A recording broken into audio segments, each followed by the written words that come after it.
Днес ще ви отведа на едно от най-вълшебните места в България – Стария град на Пловдив. Това е място, където времето спира. Кълдърмените улички, възрожденските къщи, крепостните стени и тайните дворчета – всичко тук носи духа на една отминала епоха. Тук можеш да се изгубиш и да откриеш нови гледки зад всеки ъгъл, панорамни към града, скрити храмове, музеи и улички, които сякаш разказват истории сами по себе си. Стария град не е просто музей на открито, той е жив, цветен и истински магичен. Така че елате с мен на тази разходка и нека заедно се потопим в атмосферата на Пловдив, най-старият жив град в Европа.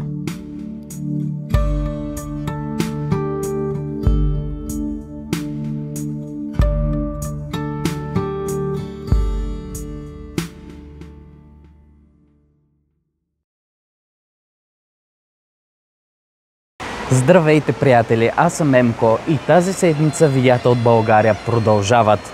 Днешното ще посетим Пловдив, най-стария град в Европа, по-стар дори и от Рим. Ще посетим едни от най-интересните забележителности в Стария град. Но преди да започнем това видео, абонирайте се за канала ми с камбанката, за да не пропуснете нито едно. Пловдив е не само най-старият жив град в Европа, но един от най-културно разнообразните. През вековете тук са живеели траки, римляни, византийци, българи, арменци, евреи и турци.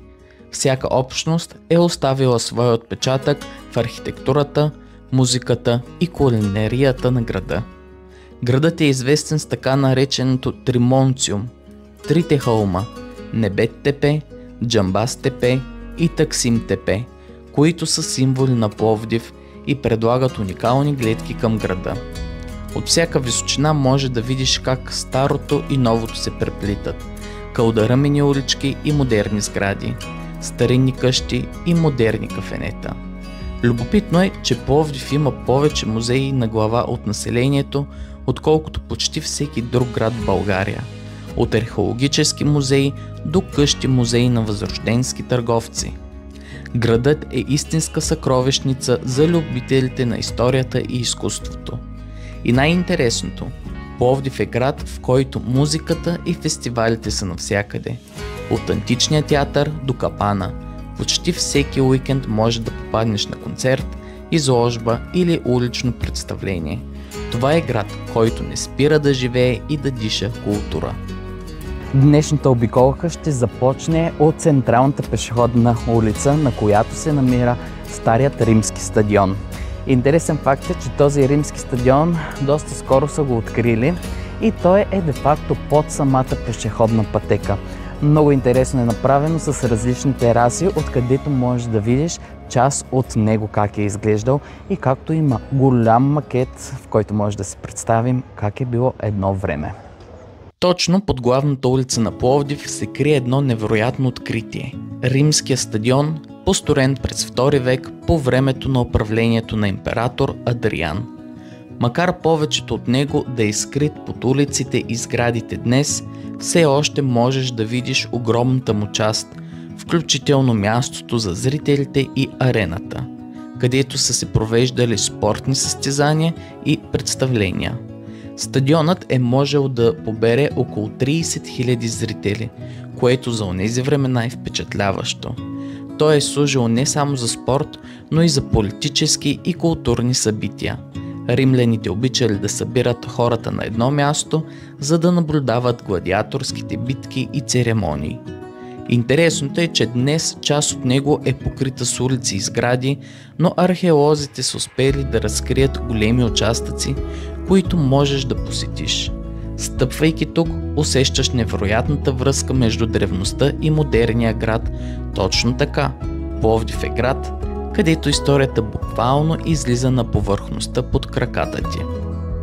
Втората ни спирка за днес е величественият античен театър. Това е най-красивият и най-стар летен театър в България. Тази вечер нашата прима на България Лили Иванова тук ще има грандиозен концерт.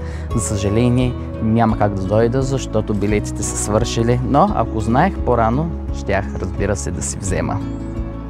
Едно от най-впечатляващите съкровища на Пловдив е античният театър, разположен в самото сърце на Стария град. Построен е през първи век по времето на римския император Тиберий и един от най-добре запазените антични театри в света. Театърът е можел да побере около 5000 души, което за онова време е изключително голямо. Сцената, каменните редове за зрителите и акустиката са проектирани така, че дори шепотът от сцената да се чуе ясно в най-отдалечените редове. Интересното е, че театърът не е бил използван само за представления. Тук са се провеждали политически срещи, обществени събития и религиозни церемонии. С времето е бил погребан под земята и едва в средата на 20 век археолозите разкриват неговата истинска красота. Днес античният театър е жив, все още се използва за концерти, спектакли и културни събития. Когато се разхождаш тук, може да си представиш гласа на гладиатори, музиканти и актьори и да усещаш духа на древния Филипополис. Това е място, където историята буквално оживява пред очите ти.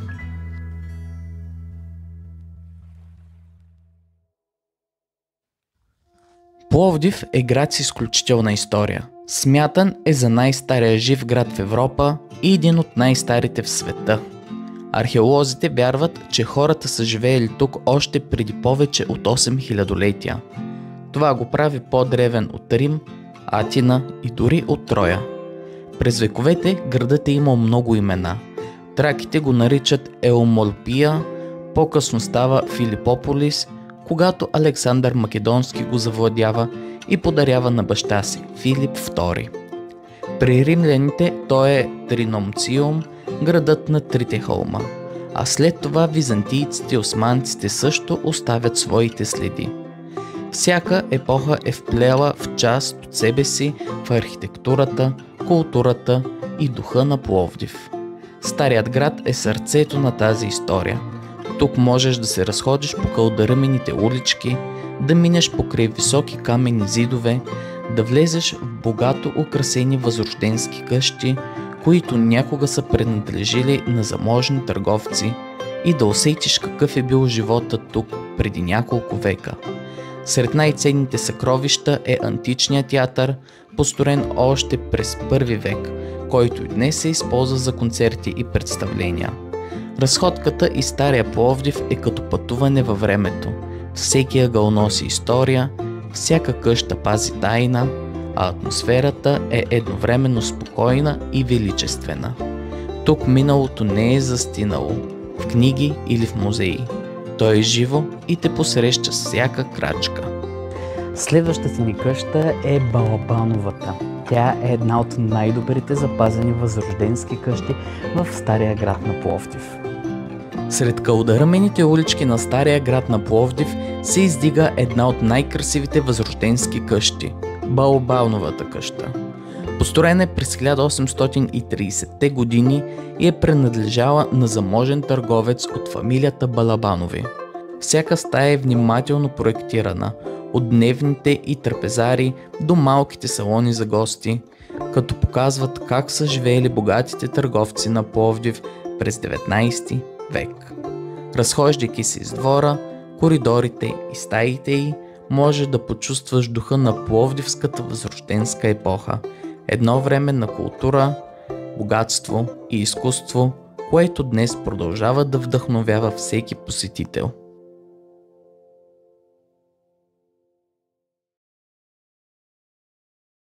В Стария град на Пловдив има няколко катедрални храмове, но в това видео ще посетим Свети Константин и Елена. Той се смята за един от най-значимите в тази местност.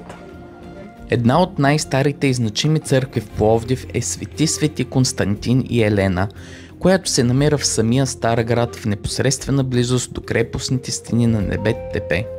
Историята е впечатляваща.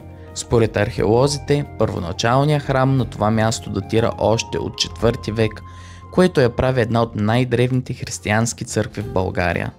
Сегашната сграда е изградена през 1832 година по времето на Българското възрождение, но въпреки възстановяването е запазила духа на миналото.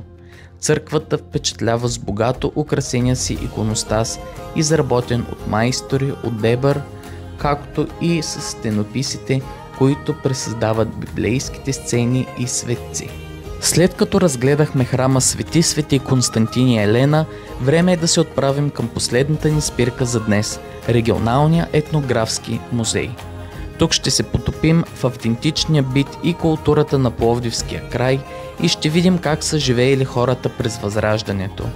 Музеят се намира в красивата възрожденска Куюмджиевата къща, построена през 1847 година, която някога е принадлежала на заможна търговска фамилия.